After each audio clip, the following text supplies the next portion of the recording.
Let's talk about the elephant in the room. What if your organization is a total disaster? What if your leadership doesn't care about craftsmanship at all? What if you are surrounded by chaos, bureaucracy, and mediocrity is the normality? What if your board doesn't care about nothing else than money? Are you screwed? No. You have options. Here's the good news. You don't need executive buy-in to start building elite teams. You just need a small group willing to do that, to train. I've trained martial arts in hostile environments.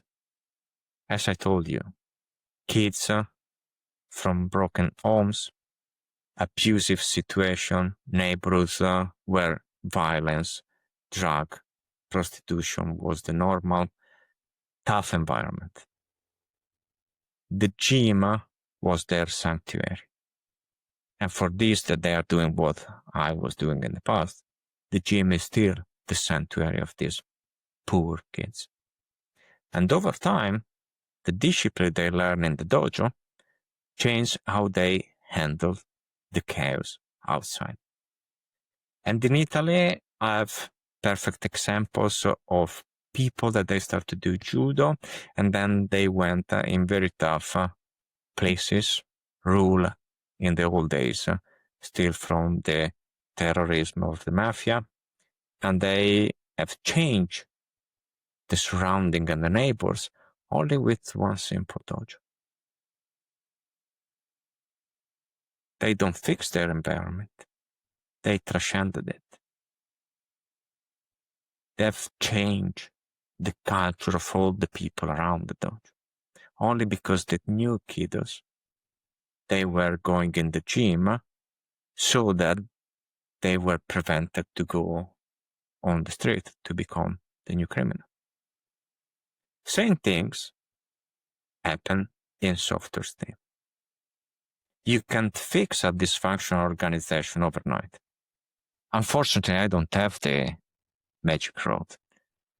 I cannot do that.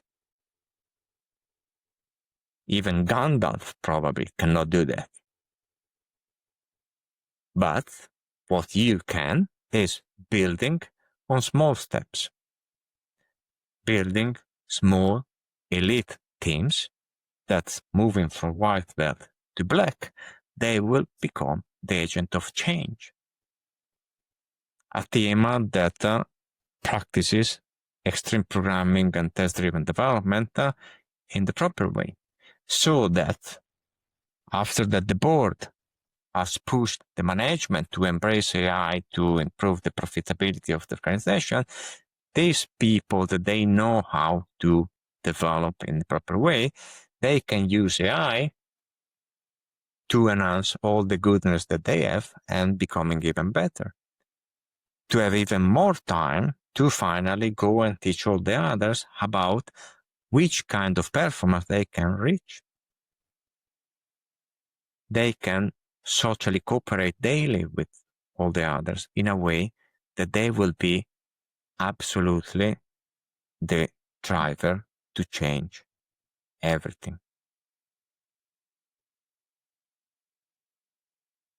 And that is what happens.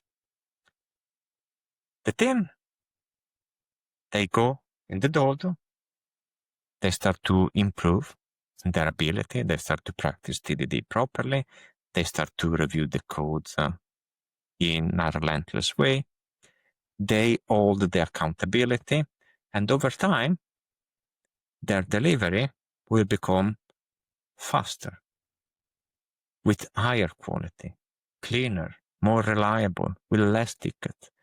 Nobody will get finally pissed because the product doesn't work.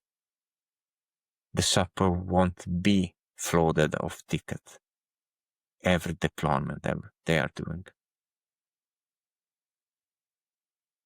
And suddenly, the organization will start to realize that. We start to realize that this remote team that nobody cared about because it was the worst in the organization, they are becoming a role model. And everybody will start to ask how they did that. How can I replicate this in my own team? And this is how culture spreads bottom up.